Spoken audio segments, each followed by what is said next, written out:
Pessoal, boa tarde, sejam bem-vindos e bem-vindas. Vou começar me apresentando aqui para quem não me conhece. Meu nome é Paula Penco, eu sou coordenadora de avaliação do Instituto Unibanco e estou aqui representando a instituição nessa sessão especial da SBE. Nos últimos anos, a gente tem estado aqui marcado presença para discutir um pouco da agenda de pesquisa do IU, do Instituto Unibanco, que é muito focado em gestão educacional, ensino médio e equidade. Queria começar agradecendo aqui a presença de todos, em especial quem está participando da mesa aqui, o Lazzarini, PB, Sandro, Fernando, Laura, em breve Firpo também. Obrigada por terem aceitado aqui o convite de participar hoje. E, claro, também estender a quem teve interesse aqui de participar da nossa sessão. Obrigada aí pela participação também. Acho que eu vou só trazer um contexto bem breve aqui do nosso objetivo, um pouco da atuação do IU. O Instituto Banco vem trabalhando há mais de 10 anos com uma aposta na gestão educacional como um fator essencial no desenvolvimento dos estudantes, né, brasileiros, e para esse desafio que é a promoção de uma educação pública de qualidade. E essa aposta na gestão tem se dado tanto na implementação de política pública, então a gente tem uma parceria atualmente com 6 estados, 6 redes estaduais de educação, na implementação do Jovem de Futuro, que é basicamente um programa que pega o conceito do PDCA, que é mais comum aí na área da administração, faz uma adaptação para o contexto educacional e implementa aí desde as secretarias até chegando nas escolas.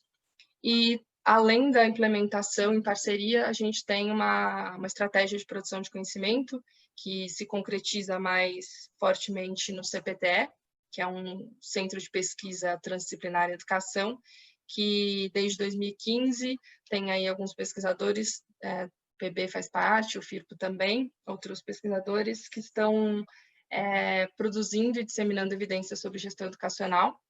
E hoje, nesse contexto que a gente apresenta tanto um trabalho de alguns anos aí, que é o PB responsável, que foi uma avaliação, tem sido, né, a avaliação experimental do Jovem de Futuro, que a gente vai citar ela aí nos estudos, na apresentação aqui dos estudos, e a gente também vai, então a gente tem esse histórico de avaliação experimental, e aqui a gente está dando um passo além, que é trazer, ainda nessa investigação do impacto da gestão educacional, numa ótica de efeitos sistêmicos. Então, esses efeitos que transbordam para além da unidade escolar, né, que a gente tipicamente olha.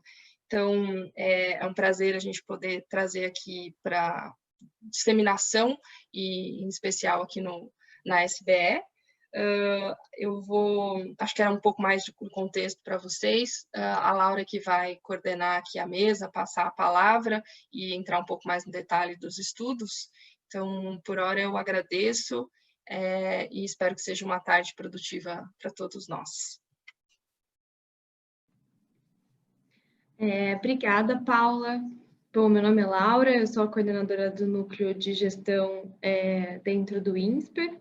Queria começar agradecendo as apresentações do PB, do Fernando, do Sandro e do Sérgio Lazzarini, e também os comentários do Sérgio Firpo, da Paula Penco e de todo mundo que está assistindo. Como a Paula comentou, o Jovem de Futuro tem uma avaliação experimental já ao longo dos últimos 10 ou 11 anos, e essa avaliação gerou um monte de conhecimento e várias informações importantes para pensar o programa, e ela, como uma avaliação experimental, fala do impacto na verdade, ela apresenta a diferença do tratamento por controle nas escolas.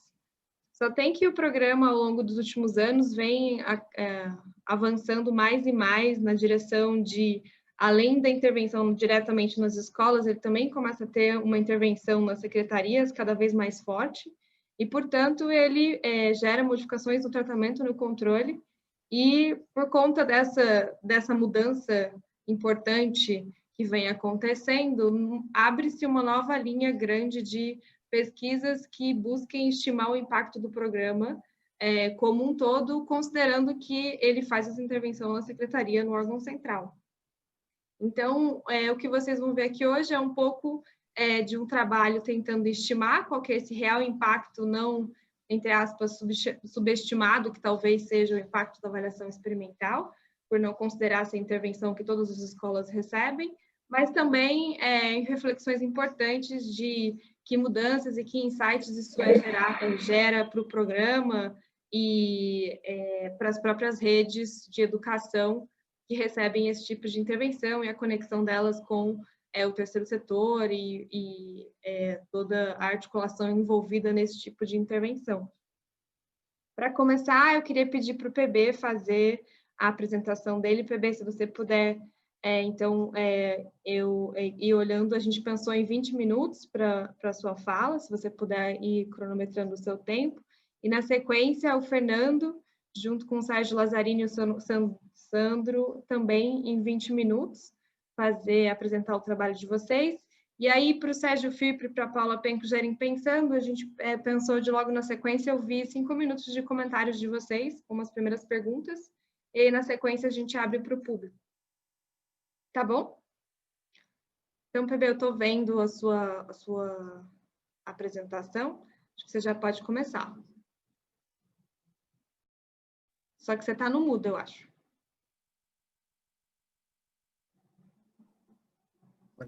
Bom, obrigado aí pelo convite. Boa tarde aí a todo mundo que está presente. Obrigado pela presença.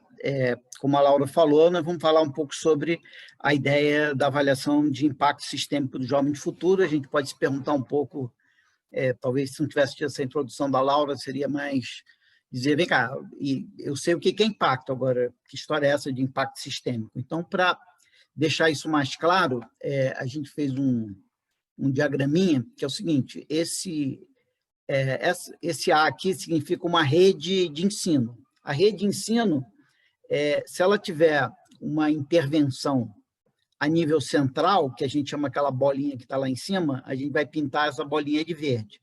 Tá? Se ela tiver uma intervenção a nível de escola, quer dizer, são intervenções de gestão, né? Então, se eu mudar a gestão a nível central, eu mudo a bolinha verde de cima. Se eu estiver fazendo uma intervenção a nível de escola, eu mudo a bolinha verde de baixo.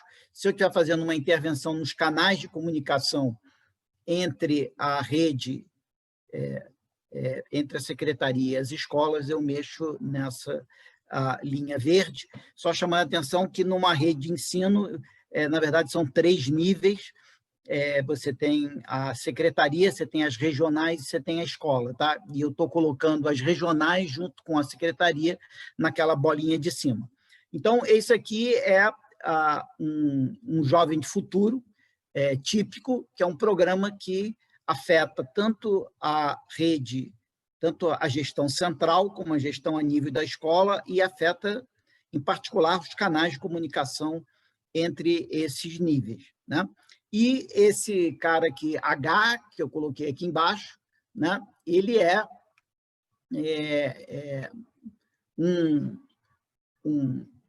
uma situação onde eu não tenho intervenção em nenhum nível. Né? Eu queria só deixar aqui para vocês fixarem a atenção numa situação G. Uma situação G é onde eu tenho uma intervenção na gestão central, mas não tenho intervenção nem a nível de escola, nem nos canais de comunicação. Tá? Então, o G vai ser particularmente importante na argumentação toda. Então, o G é onde eu mexi na secretaria, mas não mexi no resto. Tá? É claro que existe um monte de gente aqui no meio, por isso que um chama A e o outro chama H, tem um monte de possíveis combinações, mas o que a gente queria era a diferença entre o A e o H, quer dizer, que é e isso é o que a gente está chamando do efeito sistêmico, é a diferença entre o A e o H. Bom, para estimar a diferença entre o A e o H, nós fomos na rede de ensino de 11 redes, mas em particular na rede capixaba, pegamos 221 escolas que estavam aptas a receber o programa, organizamos isso em 70 grupos e, com base em similaridade desses grupos, para melhorar a precisão das estimativas, e aleatorizamos dentro de cada grupo o momento em que as escolas iam entrar no programa, dessa maneira que está aqui. Isso quer dizer que, ao longo de 3 anos, eu tinha escola no programa, escola fora do programa, e, portanto, eu podia, de uma maneira experimental, calcular o impacto do programa, e foi isso que a gente fez.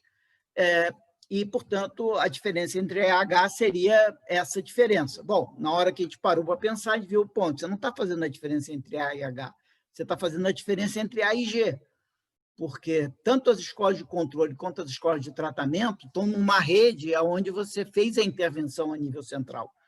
É claro que os canais de comunicação, que são um assessor ou supervisor, que varia o nome de lugar para lugar, que sai da regional e vai até a escola, esses canais de comunicação entre a regional e a escola, você pode não ter afetado, que é o vermelho, e você pode não ter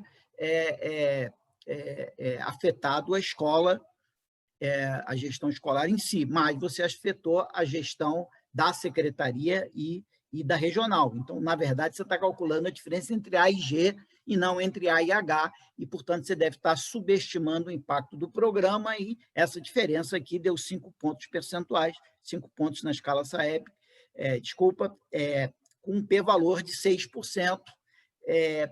E o que ficou para a gente é o seguinte: bom, mas será que não tem um jeito de saber qual é a distância entre G e H? A gente já sabe a distância entre A e G. Agora a gente precisa saber qual a distância entre G e H. Será que não tem uma maneira observacional de fazer isso? E aí a gente se deu conta do seguinte, que no Espírito Santo é formado por 11 regionais, né? E essas regionais acabaram tendo um nível de engajamento com o programa bastante diferenciado. A gente mediu esse índice de engajamento, que a gente criou um indicador aí que varia entre 1 e 4, e a gente nota que, por exemplo, Linhares, né? Mas Afonso Cláudio, que é ali onde tem Pedra Azul, lá no Espírito Santo, quem conhece, ou Cachoeiro Itapemirim, ou Colatina, não são tão diferentes assim de Linhares. Mas Linhares tem um nível de engajamento 3,8, quase 4. Né? Então, a gente falou, bom, Linhares é quase um A, é quase onde tudo foi impactado. Né?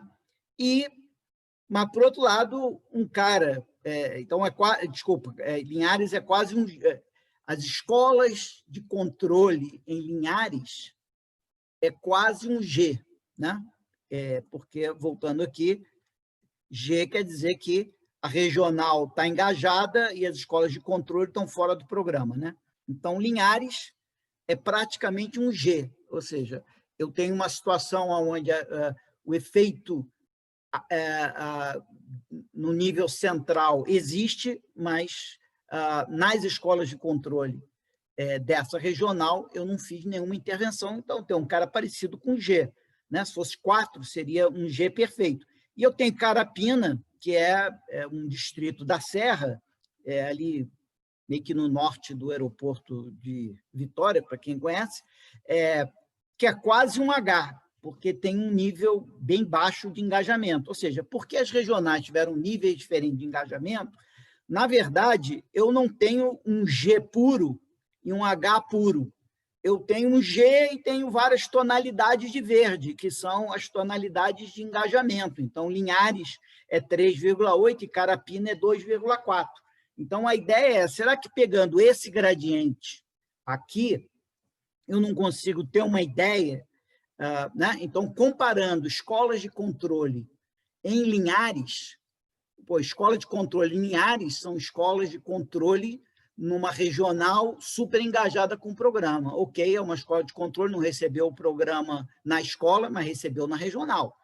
E uma escola em Carapina não recebeu na escola, a escola de controle em Carapina não recebeu na escola e nem na regional, porque a regional não se engajou. É claro que Carapina se engajou um pouco, eu precisava dar uma extrapolada para chegar no H. Então, a ideia seria fazer uma análise observacional desse tipo. O grande problema aqui vai ser que o nível de engajamento, obviamente, é endógeno e a gente vai ter que pensar em o que a gente está fazendo, né? Então, eu queria passar rapidamente aqui pela notação envolvendo a coisa experimental, de tal maneira que a gente possa discutir com mais cuidado aqui a coisa observacional, tá? Então, a coisa experimental é bem clássica, né? Eu tenho uma escola aí, eu tenho um resultado de sorteio, eu sorteio a escola, ela é 0 ou 1, cada escola pertence a uma certa regional, né? E eu chamo de YIH o resultado que essa escola teria numa situação H, ou seja, é o resultado que essa escola teria se nada fosse feito do Jovem de Futuro, nem a nível central, nem a nível da escola, nem a nível da comunicação entre a escola e os níveis centrais. Por isso que eu estou chamando de H, porque o H é aquele desenho, lembra, onde tudo é vermelho, né? Então, isso aqui vamos dizer, é como se fosse a alternativa, né? Se nada acontecesse, o desempenho na escola I seria YIH.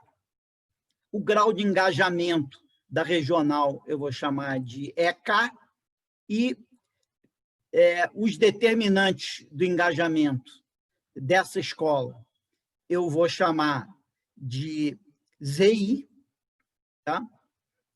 O determinante do engajamento, características dessa escola que afetam o engajamento, eu vou chamar de ZI, e ZK, que é uma coisa bem importante, é o conjunto dos ZIs, né? Quer dizer, o ZI é características da escola I que afetam a decisão da regional se engajar ou não, né? Quem decide se engajar ou não é a regional, mas essa decisão da regional depende de características das escolas que formam a regional.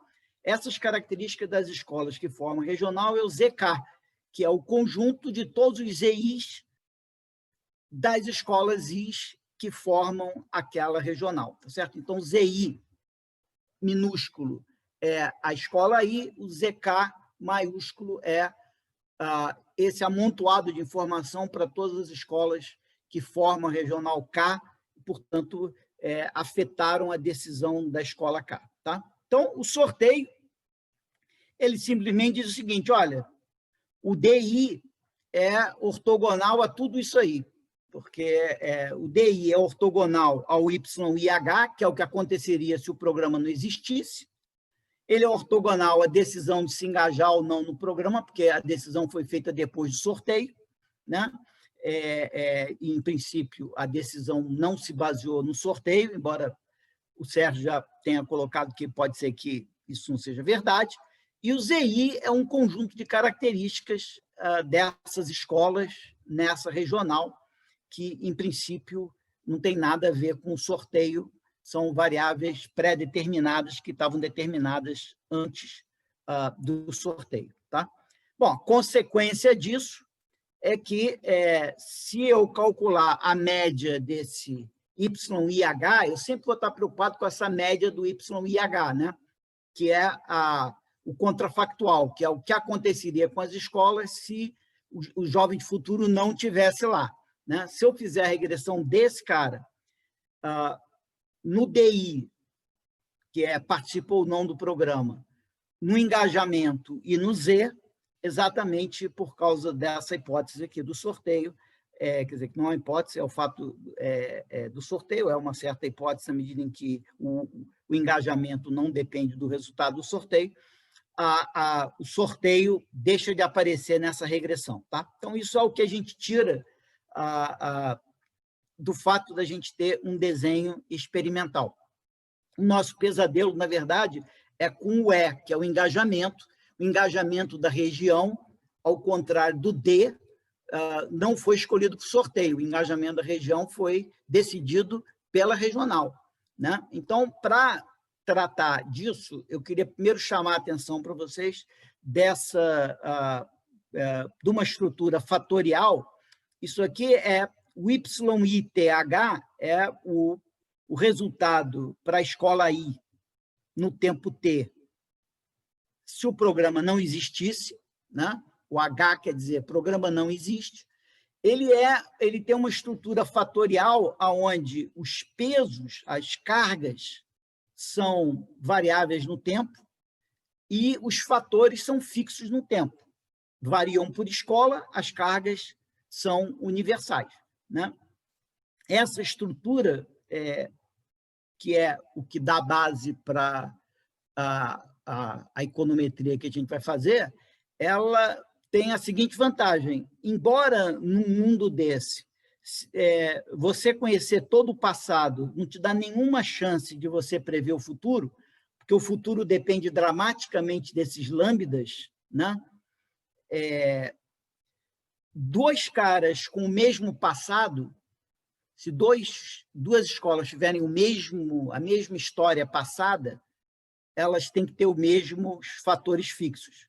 Logo, elas vão ter o mesmo futuro. Ou seja, embora eu não saiba prever o futuro, eu sei que dois passados iguais vão me levar a dois futuros iguais. Isso quer dizer que, se eu tiver dois passados iguais, o engajamento não pode mudar o futuro, porque dois passados iguais vão me dar dois futuros iguais. Tá? Então, isso aqui vai ser usado depois, mas, antes disso, a gente dá uma aumentada, porque o que aconteceu logo que o programa começou é que o secretário mudou todos os líderes da regional, que é, no fundo, o cara que decide se ele vai se engajar no Jovem de Futuro ou não vai se engajar no Jovem de Futuro. Tá? Então, eu estou representando obviamente, porque essa estrutura é linear, ela vale também, isso aqui é a competência do gestor, tá? Porque essa estrutura ela é linear, ela vale tanto a nível de escola quanto a nível de rede, tá? E esse intercepto aí é o gestor, tá? Então, se você botar um gestor mais competente, os resultados que a regional vai alcançar, mesmo sem o Jovem de Futuro, vai ser melhor do que se você botar um gestor pior naquela regional, tá? E, como eu falei para vocês, o secretário mudou todos os gestores, né? Então, eu tenho que ter certeza que ele mudou todos os gestores de uma maneira ortogonal ao que eu estou fazendo, e aí eu vou tentar explicar o que isso significa. Bom, mas a primeira coisa a gente vê aqui é o seguinte, é que se ZK é a história de todas as escolas na região, na regional, né? Se o ZK pega toda a história de todas aquelas escolas naquela regional, você pode facilmente mostrar, dada essa estrutura, de que o valor esperado aqui dos fatores fixos, dado ZK, vai ser igual aos fatores fixos. Ou seja, se eu observar suficientemente a história de todas as escolas na regional, se eu tiver informação do passado suficiente sobre todas as escolas da regional, e eu condicionar nisso, se eu condicionar os fatores fixos nisso, eu vou ter de volta os meus fatores fixos, tá? Porque as variações no lambda ao longo do tempo me identificam esses fatores fixos, tá? Bom, mas eu preciso, além disso, que não exista uma relação entre o engajamento com o jovem de futuro, que é o E de K, e o alfa de K. Ou seja, não pode acontecer de uma regional, se eu tivesse duas regionais que tivessem o mesmo passado, né? E se nessas regionais tem duas regionais que têm o mesmo passado, numa regional o superintendente resolve se engajar no Jovem de Futuro. Na outra regional, o superintendente não resolve se engajar no Jovem de Futuro. Não pode ser verdade, para que essa econometria funcione, que aquele gestor que se engajou, ele é um melhor gestor. E aquele gestor que não se engajou é um pior gestor, ou o contrário. Ou seja, eu não posso ter uma correlação entre a decisão de engajar e esse alfa, que é um efeito fixo do gestor, se essas duas coisas estão positivamente correlacionadas. Como que os gestores foram escolhidos? Os gestores foram escolhidos por uma empresa que fez, a secretaria contratou uma empresa para selecionar os gestores. Foi uma seleção super criteriosa. Então, fica a questão seguinte: depois que você selecionou os teus gestores,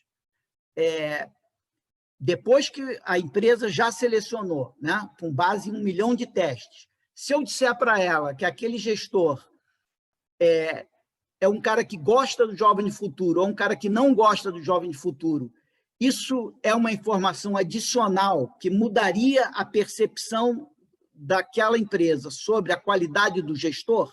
Ou isso é uma informação irrelevante, dada a quantidade de testes que os caras já passaram? Para saber isso, nós entrevistamos os gestores e aí, por exemplo, o que a Maju disse é que faz a maior diferença.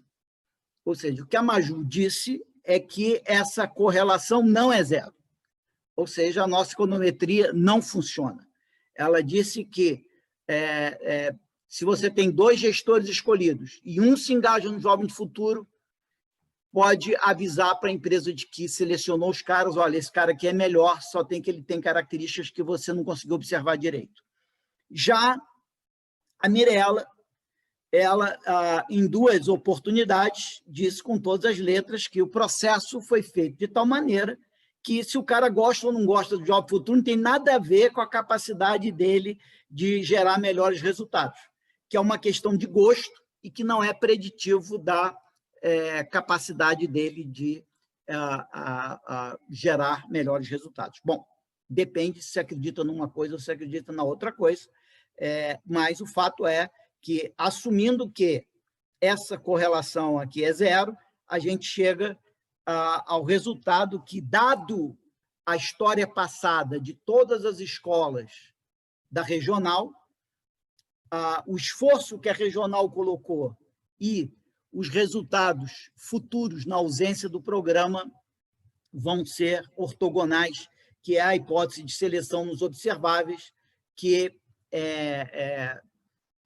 a gente vai usar. Então, essa é uma hipótese que gera esse resultado, ou seja, a grande vantagem desse resultado é que, condicionado aqui ao esforço, o esforço não aparece na regressão e, portanto, ele é ortogonal, dado a história de todas as escolas na regional. Tá?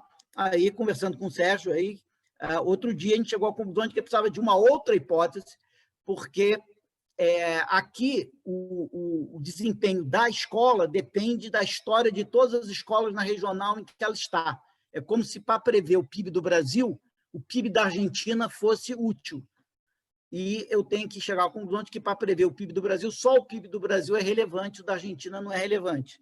Então, eu preciso de uma outra hipótese de independência espacial, que diz que, se eu quiser prever o futuro de uma regional, de uma escola numa regional, a partir do passado, e você me der o passado de todas as escolas naquela regional, eu vou jogar fora o de todas as outras escolas, vou ficar só com o da minha regional. É como se a minha regional estivesse numa bolha e, portanto, eu pudesse prever só com base nela. Além disso, a gente faz uma hipótese de que o impacto é homogêneo, para simplificar, basicamente, não precisaria ser homogêneo, mas aí tornaria a coisa um pouco mais complicada. Assumindo que ele é homogêneo, o resultado observado ele vai ser dado por essa expressão que está aqui embaixo, que é o resultado sem o Jovem de Futuro, mais o impacto do engajamento da regional, mais o impacto do programa na escola, né?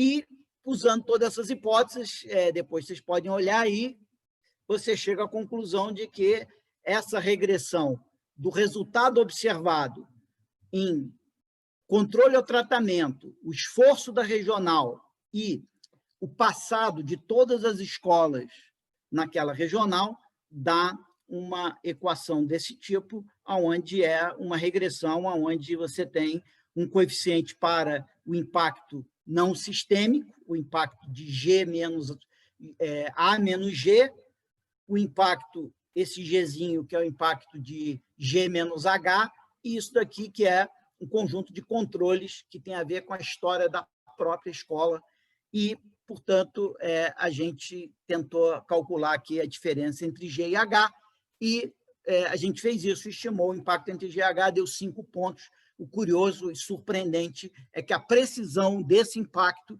é muito maior do que a precisão do impacto entre controle e tratamento, que para mim é bastante surpreendente. O resultado final é que A para G dá 5 e G para H dá 5, logo o impacto que a gente acha entre A e H é 10, e, portanto, a distância entre G e H não parece ser pequena, obviamente que depende desse conjunto grande de hipóteses. Se a Maju está correta, nós estamos sobreestimando se a Maju está certa e o cara que adota o Jovem de Futuro é um cara melhor. Obviamente, o contrafactual dele não adotar não é igual ao cara que não adotou, e nós estamos sobreestimando esse impacto. O impacto não é 5, é menor que 5, se a Maju está certa, e aí o impacto seria menor que 10. Obrigado. Obrigada, PB. Já compartilhou a tela e, Fernando, quando tiver compartilhado, eu te aviso. Perfeito. Vou compartilhar aqui para vocês.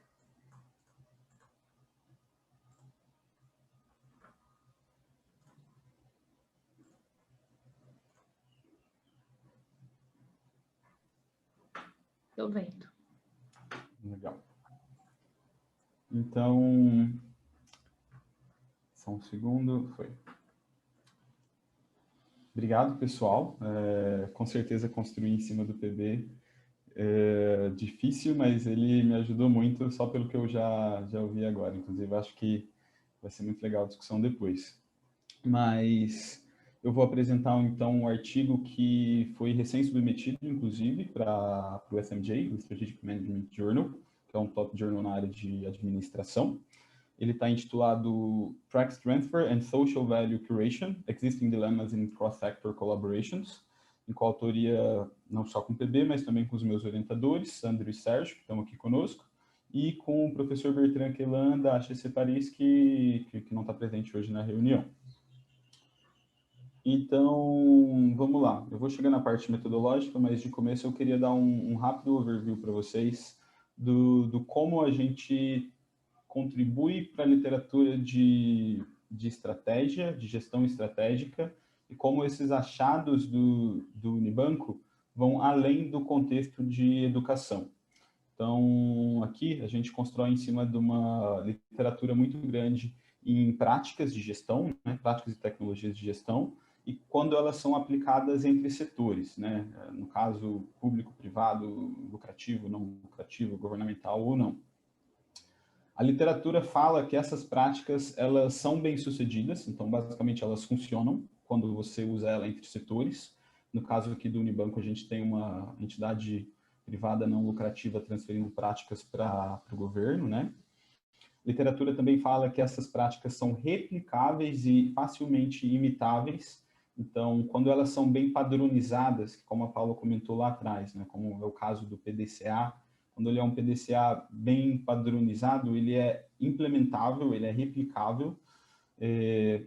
E, por último, a literatura foca muito no papel central que gestores públicos têm conectando as redes internas da organização deles, em que eles estão, com fontes de informação que vêm de fora. E no caso aqui, como o PB enfatizou, é o papel da secretaria, né? A secretaria e os gestores dos distritos, supervisores, os nomes variam, como o PB bem notou, eles são esses indivíduos com esse papel central no nosso contexto de educação. E aí, a principal hipótese do nosso artigo é como arranjos entre setores podem acabar funcionando como uma faca de dois gumes. Por quê? Porque, apesar da replicação de práticas ser benéfica do ponto de vista público, a gente tem aqui o Unibanco transmitindo práticas que as secretarias elas vão disseminar para escolas, e você vai ter alunos da rede pública tirando notas melhores e tendo um futuro melhor. Isso é difícil imaginar algo mais socialmente desejável do que isso. Mas a percepção do esforço do parceiro que está transferindo práticas pode ser reduzida. Você pode acabar subestimando a contribuição desse parceiro. Foi o que o PB muitíssimo bem colocou para vocês. Então, aí a gente tem literatura mostrando que esforços de replicação eles são socialmente desejáveis. Lembrando que isso daqui vai além de educação, a gente pode estar falando de saúde, de saneamento, do que for. O próprio Sandro e Sérgio tem um artigo no sistema prisional mostrando essas práticas sendo replicadas pelos dois lados, inclusive, setor público e privado aprendendo um com o outro. Mas, quando esses esforços eles vão além de contratos, você pode acabar distorcendo avaliações de impacto, que são avaliações de impacto que seriam muito bem feitas, como mesmo um RFT, né? Mesmo a aleatorização e designs experimentais poderiam ser prejudicados. Em maiores detalhes, então, o nosso construto teórico aqui, a gente tem um agente, um instituto que está transferindo práticas e, como lado que está recebendo essas práticas, a gente tem o governo, né? Para o nosso construto fazer sentido, você necessariamente tem o governo recebendo essas práticas, porque quando o governo está recebendo práticas, você pode argumentar com mais facilidade de que replicação é socialmente desejável, como eu falei antes, né? E, então, no nosso caso aqui, o External Organization é o Unibanco e a entidade pública são as secretarias de educação. Os Boundary Spanners, como eu mencionei antes, é o construto para os indivíduos que estão na interface. São os indivíduos que recebem conteúdo de fora e têm que aplicar na organização dele, que eu mencionei antes. Aqui eles são Upper Level Managers, são os gestores dos distritos escolares, supervisores. Eles recebem práticas do Unibanco, no nosso caso, e aqui eu reitero que, como o PB bem colocou também, esse construto faz sentido quando você está transferindo práticas em níveis hierárquicos diferentes, né? Porque se fossem só as escolas recebendo essas práticas, que era como nas gerações passadas ainda do Jovem de Futuro, né? Na primeira geração, que era mais focada em escola, você não teria esse problema de replicação. Agora, quando o programa é escalonado, o programa está mais amplo, mais bem desenhado, aí você pode passar a ter problema de replicação. Por quê? Só vou avançando, não quero tomar tanto tempo aqui, mas essa hipótese era só a hipótese inicial, que práticas de gestão importam, né? Mas quando você vai um pouco além, e aí você vê indivíduos de nível hierárquico superior replicando práticas além do escopo da parceria, da colaboração, você vê que essas práticas vão poder, então, impactar a performance de unidades não selecionadas no começo, né? E aí a gente tem as nossas hipóteses principais, hipótese 2A e 2B. Primeiro, é que uma maior internalização de práticas vai levar ao maior desempenho de unidades não alvo, no caso aqui seriam escolas de controle para o nosso setting, e, consequentemente, isso iria reduzir a mensuração de impacto do parceiro externo. Notem que aqui tanto faz se a gente está falando de um RCT ou de qualquer outro método. Se você tem um grupo de tratado e um controle, mesmo que não fosse de acordo com o experimento, né, você teria essa replicação de práticas afetando a teu grupo de controle. Isso aqui funciona se a gente está falando de um experimento com uma aleatorização, com RCT, ou não. E por último, já indo um pouquinho além do que... Porque essa primeira parte está muito parecido com o que o PB comentou, né? Ele detalhou muito mais uma verdade do que eu estou fazendo aqui para vocês. Mas por último, indo um pouco além, a gente argumenta que esse efeito de internalização, ele deveria ser maior quando essas unidades aqui têm mais recursos, porque essas práticas de gestão seriam melhor implementadas se, detalhando um pouco mais, essas unidades têm mais capital humano, no caso das escolas, professores mais bem capacitados, mais professores por estudante, professores com pós-graduação, diretores bem capacitados, por aí vai, ou com uma infraestrutura física melhor. Porque no caso das escolas, a gente fala de escola que tem biblioteca, mais computadores por aluno e por aí vai. A gente argumenta de começo que essas escolas deveriam ser mais hábeis a capturar esse efeito de replicação, né? Notem que, enquanto esse primeiro efeito primário, que você tem o gestor escolar focando nas escolas de tratamento, aqui o agente externo está vendo, né? O agente externo ele selecionou essas escolas de tratamento, então ele pode monitorar. Aqui, nesse efeito, como ele havia replicação, recursos deveriam ser mais importantes, né? Porque essas escolas iam estar capturando algo que o agente externo não está necessariamente olhando, né? Esse canal de replicação ele é mais escondido para o agente externo, digamos assim, via o agente de nível hierárquico superior. Como a gente fez para analisar isso, então? Né? O parceiro externo aqui, o Unibanco, é um instituto privado sem fins lucrativos. Não vou demorar tanto aqui, porque a gente está aqui na mesa da SBE, todo mundo sabe disso. Especializados em tecnologias de gestão, são o PDCA, né, uso de metas claras e monitoramento de desempenho, falando de um jeito bem simples.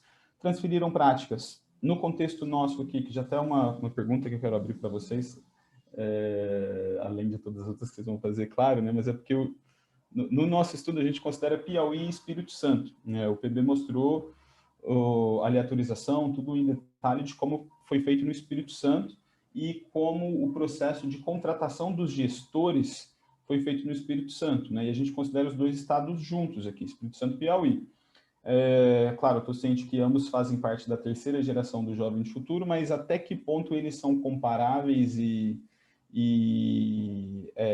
essa absorção de práticas, internalização de práticas por gestores do Piauí, perdão, é comparável com o Espírito Santo. É uma coisa que eu queria ver, porque a gente assume aqui que o processo que está acontecendo nos dois estados é um processo análogo. Somando os dois, temos 20 distritos escolares, cada um é dirigido por um gestor público, que é o Boundary Spanner, de acordo com a literatura.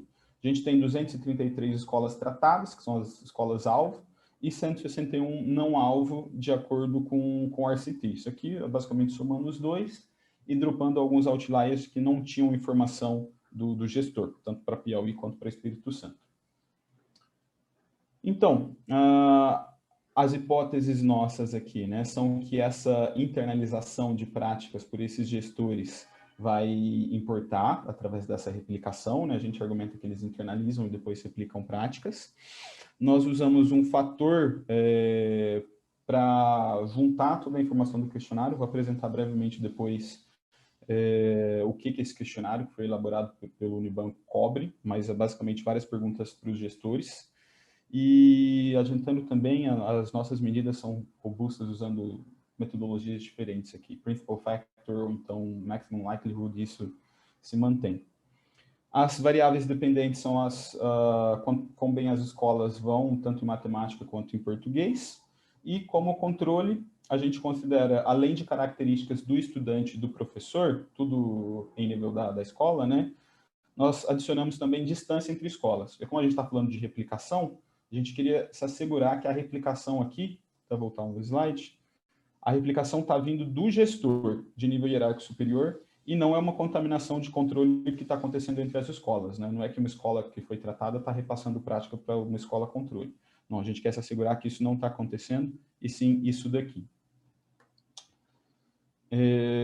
Então, por enquanto é isso. E aqui, entrando em mais detalhe na medida de internalização de práticas, como o PB falou, o Instituto Unibanco tem o questionário, esses gestores receberam um score de 1 a 4 em várias dimensões.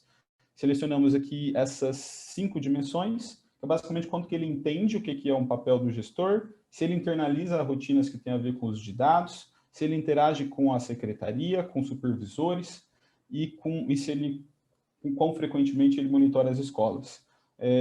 Só para dar uma informação adicional aqui, o coeficiente de Cronbach é bem reliable, que é quase 0,65, né? Então, tem alguma coisa aqui que é comum, que a gente está chamando de internalização de práticas de gestão.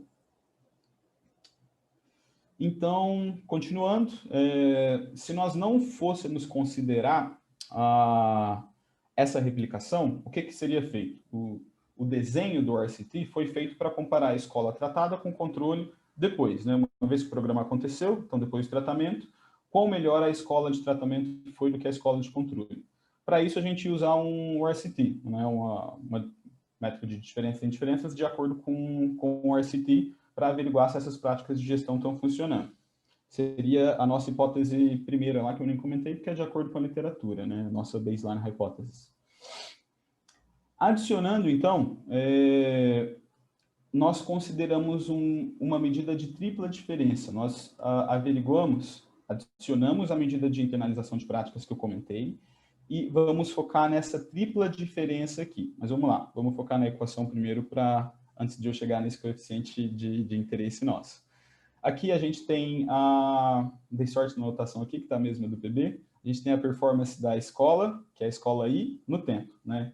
E para a nossa análise, as escolas, nós temos informações delas desde 2014 até 2017. 2014 é o ano anterior à intervenção do Jovem de Futuro, do Unibanco, e 2015, 16 e 17 foi quando o programa passou a ser implementado. Então, escola I, no período T, que é 2014, 15, 16 ou 17. Target School aqui é uma dummy binária para a escola que foi tratada, então basicamente a variável de tratamento, 1 ou 0.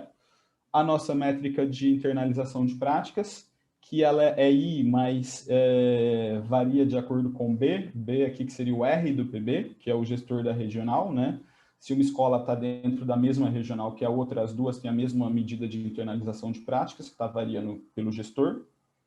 Isso, na minha opinião, faz com que esse desenho meu tenha exatamente os mesmos problemas do PB nesse aspecto, de que se gestores mais capacitados são mais hábeis a internalizar práticas e aquele cenário A, que existe correlação que o PB comentou, for verdadeiro, estou exatamente no mesmo problema aqui, porque isso ia fazer com que essa econometria estivesse errada da mesma maneira, porque eu não tenho controles de gestores mais ou menos hábeis, né? Todos os meus controles são, como está indexado aqui, já adiantando, são indexados na escola. Aí, post, que é depois do tratamento, todas as interações, teríamos 7 interações para ter o triple difference, né? E chegamos nessa aqui finalmente. Post, escolas de tratamento e a medida de internalização de práticas. A gente espera aqui um coeficiente negativo. Por quê? Porque se a gente vê depois do tratamento, se duas escolas, a diferença entre a nota de duas escolas, uma tratada e uma controle, num distrito em que o gestor internalizou mais práticas, vai ser menor. Porque se o gestor internalizou práticas, a escola de controle vai menor, a escola de controle vai melhor, né? Então, a diferença entre um tratado e um controle nesse distrito vai ser menor. Basicamente porque o controle vai melhor. Então, teríamos aqui a nossa hipótese por um coeficiente negativo e o motivo de toda a história que eu comentei, que essa replicação poderia diminuir a importância percebida dos esforços, né, do parceiro externo. E aí, por último, para ver a moderação de recursos, que eu tinha comentado na terceira hipótese, a gente foca nas escolas controle, só a subsample de escolas controle aqui, e a gente vê as interações, basicamente, né, dessa medida de internalização de práticas com o capital humano das escolas, que é medido número de professores por estudante e outras métricas também, e infraestrutura, que a principal é número de computadores por estudantes, mas também temos robustness para outras medidas. O que a gente achou, então? Estou repetindo aqui o mesmo construto teórico que eu apresentei antes. Para a primeira hipótese, que gestão importa, práticas de gestão importam, temos um efeito muito forte, de valor de 1%, e o efeito aqui também tem grande magnitude, corresponde, dependendo de como a gente faz, do estado, até mais do que um ano de escolaridade para os alunos.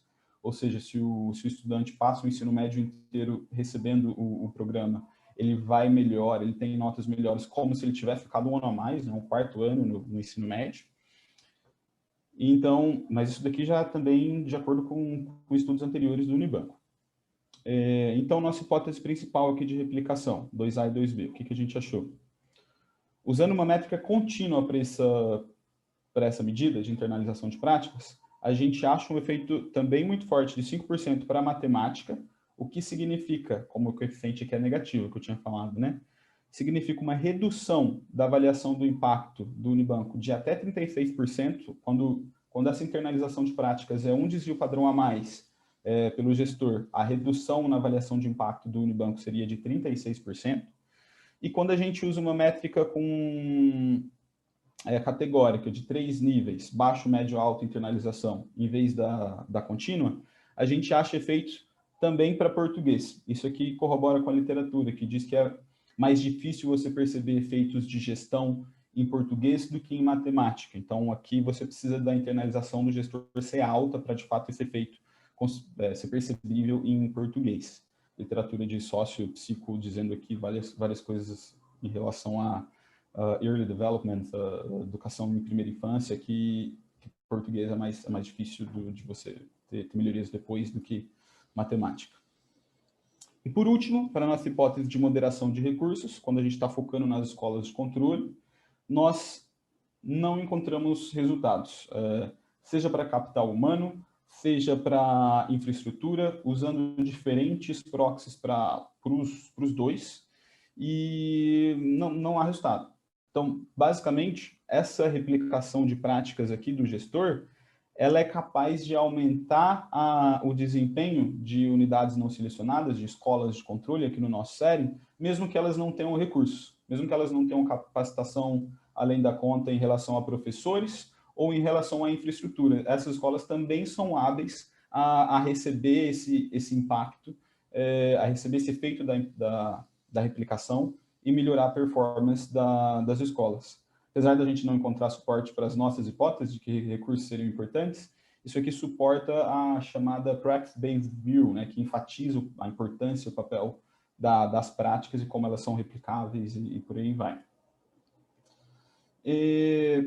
Então aqui, não vou demorar muito, só para mostrar que a gente, como eu disse, isso vai além de educação, né, a gente traz aqui implicações para literatura de gestão, especificamente para a contratação de parcerias público-privadas e outras entre setores, quando o setor que está aprendendo é o governo, né, o setor público.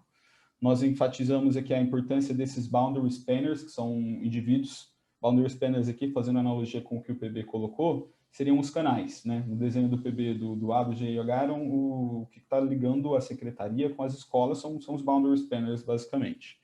Eles funcionam como uma faca de dois gumes, dilemas aqui tanto por causa de direitos de propriedade, né, dependendo do série em que você está, e avaliação de impacto. E ainda, a gente colabora para a literatura para o Practice-Based View, que eu comentei, né? Essas práticas elas são replicáveis, mesmo que unidades não tenham recursos extraordinários. E implicações práticas, por último, a gente foca como que essa replicação, quando ela vai além de contratos originalmente estabelecidos, você pode diminuir a importância do parceiro externo, e isso é muito refletido vai além de educação, e basta pensar em coisas relacionadas à consultoria, conhecimento, tecnologias, né? Sempre que o indivíduo está transmitindo algo que não está parcerias que não envolvem equity, assim, né? Não envolvem investimentos grandes, mas estão voltadas a conhecimento, tecnologia, práticas de gestão, seja o que for, se isso é replicável, talvez aquele laço inicial do parceiro externo transferir para potencializar, né, para permitir a replicação, isso pode não ser muito bem percebido por quem está recebendo, se eles se aplicam com muita facilidade.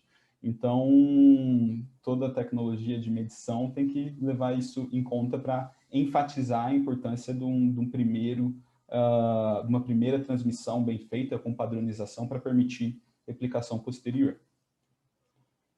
É isso, e claro, além da dúvida que eu mesmo já comentei, com certeza vou ter muito a aprender aqui com vocês e estou aberto a comentários, dúvidas e tudo mais. Muito obrigado, pessoal. Obrigada, Fernando. Então, eu ia passar para os comentários da Paula primeiro e depois do Sérgio Firpo. E aí eu devolvo a palavra para vocês responderem em 5 minutos. Tá bom? A gente pode seguir a mesma ordem. O PB responde primeiro e depois Fernando, Sérgio e Sandro. Tá bom. Aí na sequência, Laura, a gente deixa aberto aqui para o público, é isso? Isso. Aí depois que a gente fizer essa primeira rodada, a gente faz mais uma todo mundo que quiser perguntar. Aliás, se vocês quiserem ir perguntando pelo chat, eu escolho algumas e coloco para eles. Legal. Tá bom, obrigada. Vou tentar ser breve, então, aqui, para não pegar muito tempo. Primeiro, PB, obrigada pela apresentação. Eu acho que esse é um desafio que a gente está enfrentando no escopo do JF, mas é muito relevante para a política pública como um todo, que é, a partir do momento que você passa a atuar em mais instâncias, seu esforço não está tão concentrado, você conseguir dar visibilidade de todo o impacto da atuação, seja o terceiro setor, o stakeholder que a gente vai falando, é muito importante. Então, esse já era um caminho que a gente estava tentando ir além, de olhar para o impacto para além que não está circunscrito às escolas. E aí, meu questionamento é mais relacionado à conclusão, porque a gente já tinha uma perspectiva, como foi falado aqui, de um impacto de 5 pontos, que a gente sabe que é significativo e altamente relevante, né? Quando a gente está falando, isso equivale a praticamente 1 ano de aprendizado. 10 pontos, a gente está falando aí de em média, agora no último SAEB, em 19, um aluno do ensino médio aprendeu em torno de 17, 18 pontos. Isso praticamente tendo a dizer, e talvez esse é o meu ponto, tendo a dizer que a gestão educacional, com esses resultados, parece explicar aí quase que metade de um avanço de uma rede, da aprendizagem dos alunos de uma rede. Então, eu queria que você comentasse, PB, um pouco do cuidado que a gente precisaria ter para conseguir, de fato, afirmar o que seria uma notícia muito boa, saber que a gestão tem todo esse impacto. Então, os cuidados para a gente poder afirmar isso e emendar com um questionamento que a Mirella já trouxe quando ela viu esse estudo, que é um pouco os mecanismos pelos quais a gente está fazendo uma teoria, teorizando de que acontece esse efeito sistêmico, né? Então, os mecanismos que promovem esse transbordamento do efeito para além da escola, né? Então, esses eram os meus 2 pontos. E já emendar, então, para o Fernando também, parabenizar a Sandra e Lazzarini também, mas o Fernando que apresentou. Acho que é muito interessante a gente ver os mesmos dados, um programa sobre gestão educacional gerando insight e evidências para, por exemplo, para a administração, pensando em parcerias público-privadas. Então, é legal a gente ver o mesmo insumo gerando evidências complementares para a ciência, enfim, para a política pública no Brasil. E eu queria, meus pontos, são 2 pontos também. Acho que o Fernando chegou a falar, mas bem en passant, que é a questão de uma conclusão de que isso pode ser, esses resultados talvez não sejam tão bons para um parceiro que está tentando ali, no processo de accountability, mostrar o resultado, mas em comparação, quando a gente pensa em sustentabilidade da política pública, que é algo que o IU busca muito com os parceiros, mas certamente diversas iniciativas são assim, de que o parceiro consiga seguir, dar perenidade aí para garantir perenidade das ações e dos resultados. Então, a gente tem a ciência de que uma política social tipicamente gera resultados no médio e longo prazo. Então, a gente conseguir essa internalização das práticas é algo socialmente muito desejável, né? Então, um pouco da reflexão de vocês, contrabalancear com a conclusão de vocês. E comentar que aí o Fernando também disse que já tem outros estudos sobre isso, mas o quanto, se vocês chegaram a discutir, o quanto talvez a forma com que a gente tem o nosso sistema educacional, as particularidades, né, a autonomia que a gente tem hoje nas redes, os papéis de cada instância, das regionais, da própria secretaria, quanto essa combinação do arranjo educacional viabiliza e talvez tenha importância para esse resultado que a gente encontrou, né, de subestimar esse resultado, que ele é maior, e quanto vocês acham que, de fato, isso também seria encontrado em outros setores, outras parcerias ou outras políticas públicas de saúde, enfim. Então, se vocês já têm um pouco uma reflexão sobre a conclusão de vocês. É isso, acho que eu falei rapidamente. Obrigada, Paula. Obrigado, Laura. Parabéns ao PB. Fernando, mais uma vez, Estou comentando o trabalho de vocês agora aqui na SBE. Eu tenho, na verdade, como vários comentários que eu fiz foram, na verdade, respondidos e incorporados, né, nas apresentações, comentários anteriores, eu pensei em algumas coisas que eu acho que são importantes para o nosso entendimento do programa no futuro, mas também para outros programas similares, até mesmo pode-se pensar em parcerias, né, com o setor público para além da educação, em que essas práticas sejam entregues ao parceiro, mas ele é capaz de difundir, né? E então, a primeira coisa, assim, dada a estrutura que a gente tem hoje nas redes de ensino médio, né, e essa institucionalidade existente em que a gente tem pouca autonomia das escolas para várias coisas, né, sobretudo para a questão, por exemplo, de como lidar com recursos humanos, mas as escolas no Brasil elas têm muito menos capacidade de gestão autônoma do que em outros sistemas educacionais, né? Se a gente comparar com, por exemplo, né, a Inglaterra, a gente sabe bem disso, mas outros sistemas também em que há mais autonomia nas escolas ou dos gestores escolares, né, das diretoras. Em que medida a gente seria capaz de pensar no que seria uma intervenção de tamanho ótimo, já prevendo ou já quais são os fatores determinantes para que a gente pudesse fazer um cálculo de uma intervenção com um tamanho ótimo? Eu preciso tratar qual a proporção, né, das escolas, eu preciso operar em que regionais, é via supervisor que eu opero, é via regional.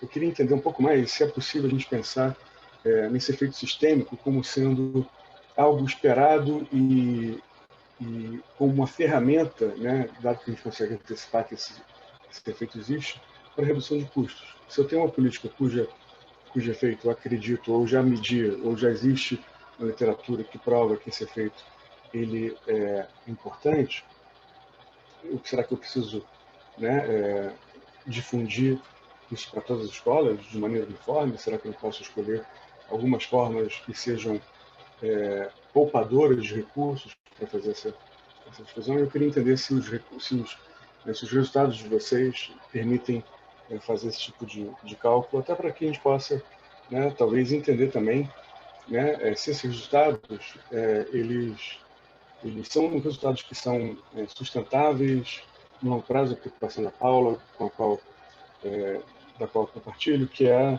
assim, de que maneira a perenidade desses efeitos está em risco ou não. Isso tem a ver um pouco com essa capacidade de difusão do programa de uma maneira que independe da parceria.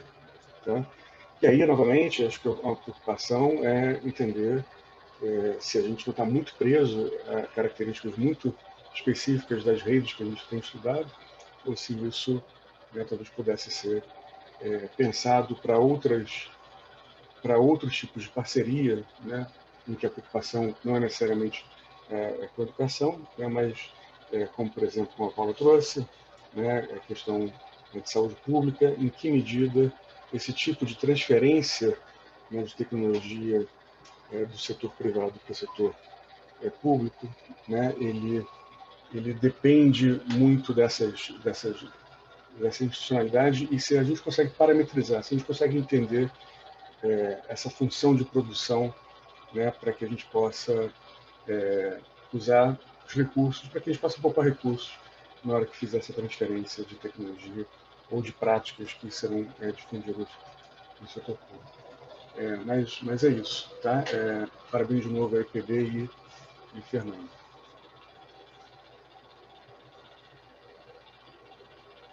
Obrigada, Sérgio. Obrigada, Paula. Então, PB, você começa respondendo.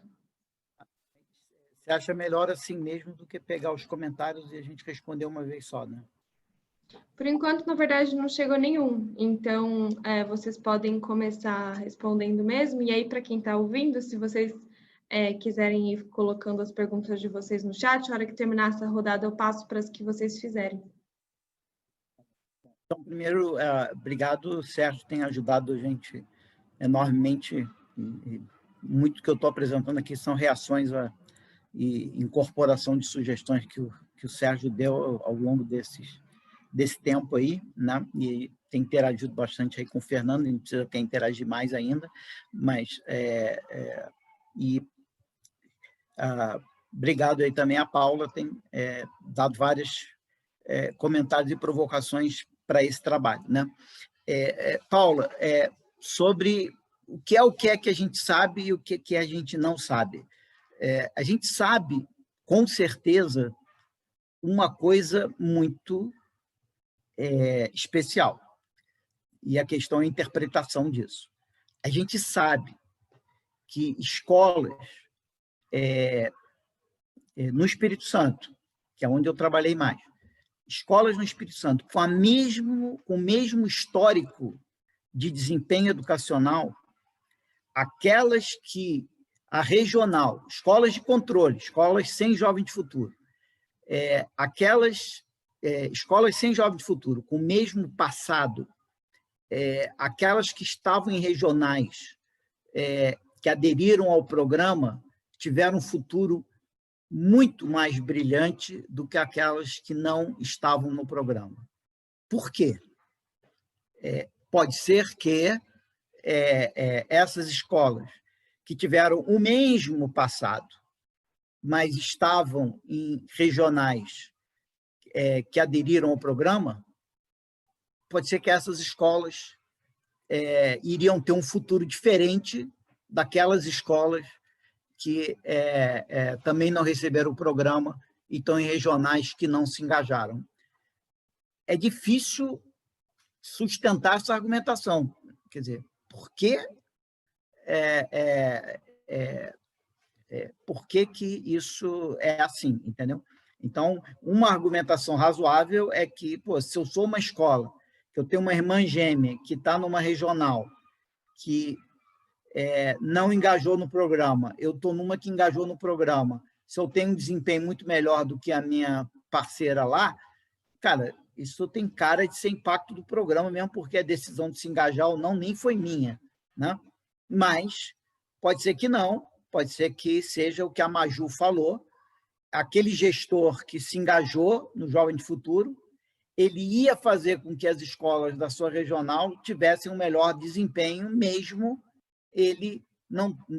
o Jovem de Futuro não estando presente, né? Então, pode ser, mas eu acho que a gente tem que simplesmente tornar essa evidência bem documentada, mas a evidência é essa. Escolas com o mesmo passado, em diferentes regionais, que nunca receberam Jovem de Futuro, têm futuros bem diferentes. E esse futuro bem diferente depende do engajamento da regional. Isso quer dizer que, por acaso, o secretário botou lá um superintendente regional super motivado que fez aquela... não sabemos. Para saber isso, a gente precisa saber de uma coisa. Como que é feita a adesão? A gente tem que entender a endogeneidade da adesão, o grau de adesão. Como é feito esse grau de adesão? É isso que eu e a Laura estávamos entrevistando e discutindo com a Andresa, a Mirella, a Maju, para entender isso. Então, sem uma teoria de como regionais aderem ao programa ou não, é impossível saber. A hipótese fundamental que está por trás do trabalho que a gente fez e que o Fernando fez é de que, condicionado em todas essas coisas, no nosso caso aqui, meio da Laura, condicionado à trajetória passada, a escolha da qualidade do gestor é aleatória. Quer dizer, ele escolhe a decisão dele de aderir ou não aderir ao programa vai na direção da Mirella, ou seja, é uma questão de preferência, é uma questão de estilo de gestão, não tem nada a ver com a qualidade da gestão, mas isso é alguma coisa que teria que ser melhor. Então, a única maneira de sair desse problema é ter uma teoria, não mais de mudança do programa, mas uma teoria de como as regionais aderem ao programa, aderem mais ou aderem menos. e aí todos os cuidados de divulgar isso, e realmente o impacto é gigante. O impacto da regional está dando tão grande quanto o impacto em si da avaliação experimental, né? Sérgio, o que eu acho é o seguinte, eu acho que a gente sabe pouco sobre essa coisa toda ainda, né? Daí o fato que, por exemplo, em Minas Gerais, nós aleatorizamos a regional e não a escola, de tal maneira que agora a gente sabe, por uma avaliação experimental, o impacto da regional, mais todas as suas conexões com a escola, porque a gente aleatorizou a regional inteira, né? Minas Gerais é gigante, então deu para fazer isso. Agora, sobre a perenidade, o surpreendente do Jovem de Futuro é que a ideia original, e no início, lá 10 anos atrás, tinha uma tremenda resistência do sistema educacional em adaptar e adotar o Jovem de Futuro. Era só o Instituto Unibanco fingir que ia sair, que o programa desmontava. Hoje, o programa mal chegou numa escola e já está sendo copiado na escola vizinha. Então, eu acho que a capacidade do programa de gestão educacional hoje, tipo Jovem de Futuro, ter sustentabilidade é enorme. A questão agora é como é que você disciplina essa sustentabilidade, de tal maneira que o cara não faça uma cópia, né? O Heckman contava uma história de uma ilha lá no Pacífico que pousava os aviões americanos na Segunda Guerra Mundial, os caras esqueceram um B-17 desses lá, e os indígenas acharam aquele negócio de avião um negócio fantástico, fizeram um de madeira, que não tinha motor, não tinha nada, obviamente não voava, né? Então, hoje, o grande problema do Jovem de Futuro é que todo mundo acha super bonitinho e legal fazer circuito de gestão, PDCA, e etc, etc, etc, está todo mundo copiando. A questão é se o cara copia isso com o mínimo de conteúdo ativo suficiente para essa cópia ser sustentável. Mas eu acho que hoje o problema de perenidade, sustentabilidade, vai quase que na direção contrária. Como é que você difunde uma melhor prática de tal maneira a manter que todo mundo que está copiando, copia com minimamente sabendo o que é o componente ativo dela. Obrigado. Obrigada, PB. Aí, Fernando. Legal, obrigado. Muito boas perguntas, tanto da Paula quanto do Sérgio. Eu vou só comentar brevemente em relação à questão da perenidade que a Paula comentou. Acho que tem duas coisas. Uma por parte de quem está recebendo a prática ser hábil a continuar replicando ela, né? E concordo que talvez aquilo no longo prazo elas percam a padronização, que é tão importante para a replicação, mesmo a literatura que eu chamei do Practice-Based View, tem-se que práticas padronizadas são imitáveis e replicáveis, né? Então, acho que para responder essa pergunta, a gente tem que ver em como esses entes iam conseguir manter essas práticas padronizadas para serem replicadas. Mas agora, pelo lado do agente que está transferindo práticas, já puxando, né? Aqui a gente tem o Unibanco, uma entidade privada sem fins lucrativos, mas imaginemos que a gente está num caso de uma entidade privada transferindo práticas, e essa entidade tem fins lucrativos, e a gente tem contratos que são baseados em resultados. Então, nesse caso, talvez o agente externo não ia querer continuar na relação, né? Então, a gente tem uma preocupação até nesse aspecto, né? Porque se o impacto percebido dele for menor, ele tem menos incentivos de manter essa relação com o governo. Isso precisa ser melhor estudado, com certeza. Daí agora, acho que eu vou puxar a bola para o Sandro e para o Sérgio, que eles têm muito mais importância que eu nisso daqui. Então, não brinca. Que nada, Fernando.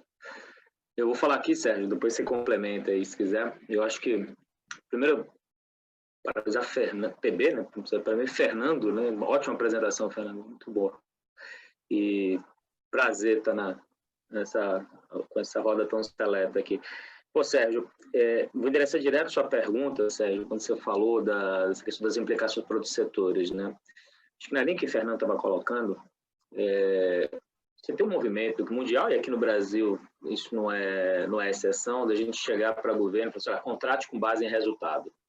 E faça contagem, e aí tem várias formas disso aí, né? Sei lá, contagem de impacto social, né? Ou pay for success, outcome-based contract, tem uma série de siglas, de modalidades, mas no final é aquela história, você contrate por resultado e contrate com agentes externos ao governo, tá? Contrate com fundações sem fins lucrativos ou empresas privadas. Isso em diversos setores.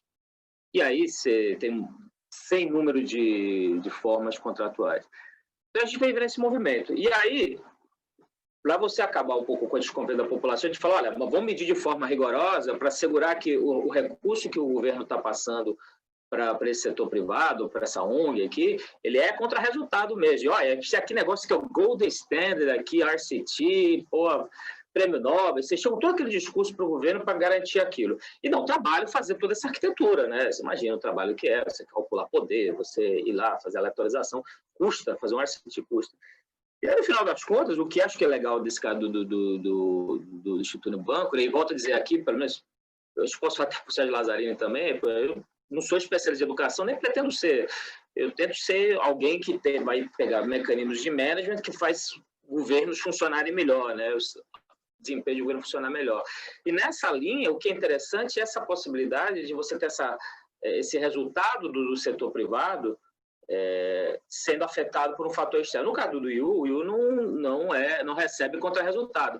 Mas isso indica, acende uma luz vermelha ou amarela, para contratos em que isso possa acontecer. Isso pode afugentar, na linha que o Fernando está falando, o parceiro privado.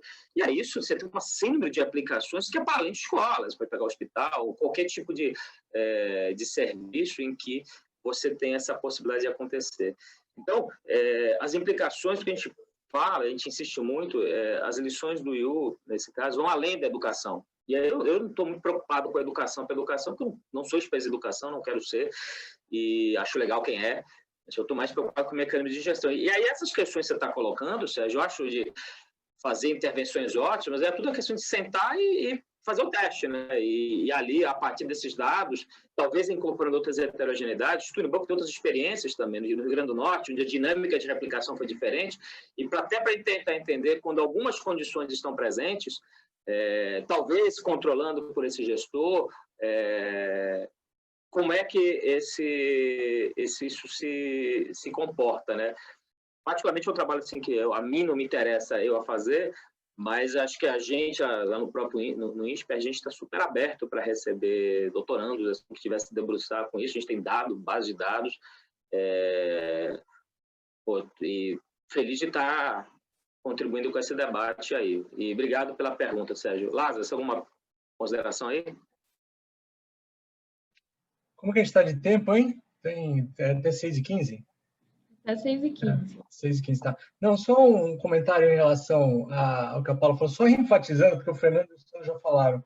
Então, Paulo, é o seguinte, eu acho que, como o Fernando falou, depende da orientação do agente, a preocupação do ator que está transferindo essas práticas. Vocês, aparentemente, têm uma forte preocupação do valor público, então você está disseminando ótimo, aí vem o PB e vem com procedimento para corrigir essas externalidades, vocês estão felizes, né?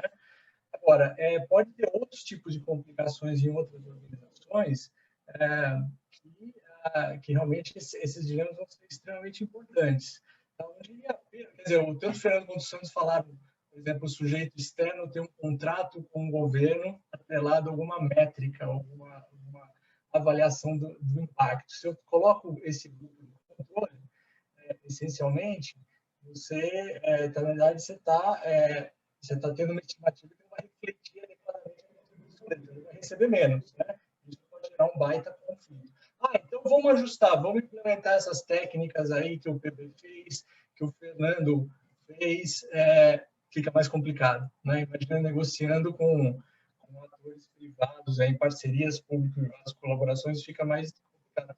Eu também diria, até pensando na gestão dessas organizações, imagina que você vai colocar uma meta de desempenho, não sei como é no Instituto Unibanco, mas uma meta de desempenho atrelada a essas evidências de impacto, né? E sei lá, você vai avaliar uma pessoa da organização em função disso, você também complicou, né? Então, assim, por isso que a gente acha, em particular, esse dilema interessante, porque, do ponto de vista público, essa disseminação é ótimo, é bom que ocorra, e quanto ocorrer mais, melhor, né?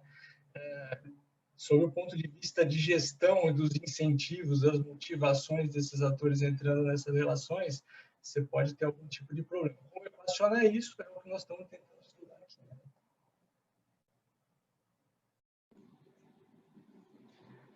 aqui. Obrigada, Sérgio, Sandro e Fernando, por esses últimos comentários. Não tem nenhum no chat, eu não sei se alguém que está assistindo gostaria de abrir o microfone e fazer uma pergunta, ainda dá tempo.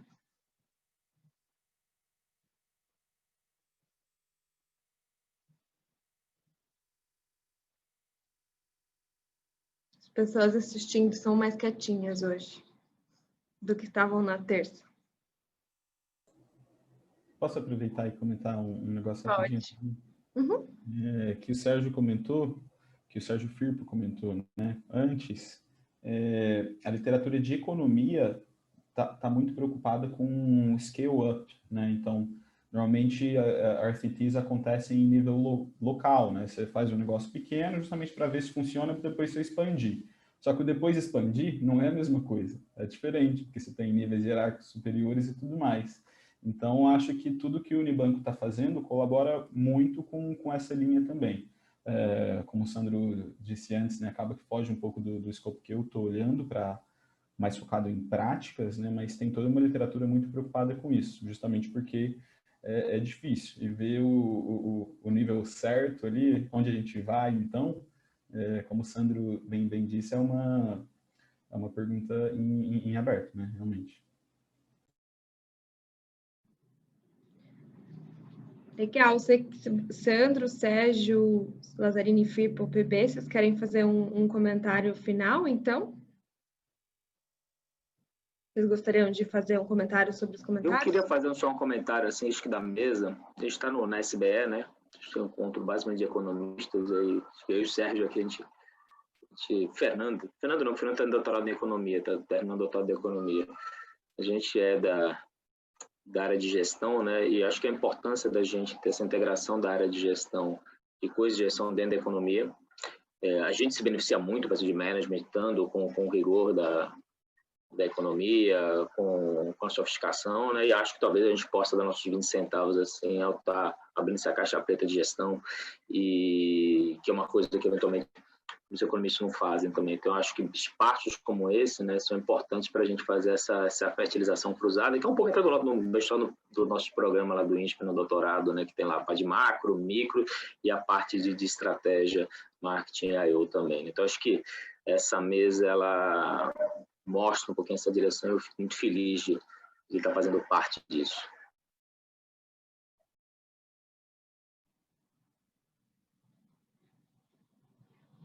Obrigada, Sandro. Só somar aí para quem está ouvindo a gente, que a gente também tentou estimar esse impacto, né, abandonando o impacto experimental. Em vez de remendar o impacto experimental, a gente tentou fazer uma tentativa de estimar tudo de uma vez com um controle sintético, tá? E se a gente faz isso, dá mais do que 10, tá? Só para vocês terem uma ideia. Então, quer dizer, o jovem de futuro na escola é 5, mas parece que o jovem de futuro nas etapas acima, e aí incluindo as interações, né, entre essas etapas, parece ser mais que 10, talvez bem mais que 10, o que mostra, quer dizer, como a Paula comentou, né, o que um aluno aprende no Brasil, no médio, é perto de 15, embora devesse aprender 50, né, mas ele aprende 15, mas devesse aprender no mínimo 25. Então, se ele aprende 15 mais o jovem de futuro, talvez ele chegue no 25, que seria o mínimo aceitável, né? Então, só para dizer que o impacto para além da escola do Jovem Futuro, parece muito grande. Os dados estão aí, não há uma coisa experimental, e está todo mundo convidado a tentar estimar essa coisa também, e dizendo que, por uma abordagem de controle sintético, dá até mais do que a gente está encontrando com esse remendo aí. Obrigado.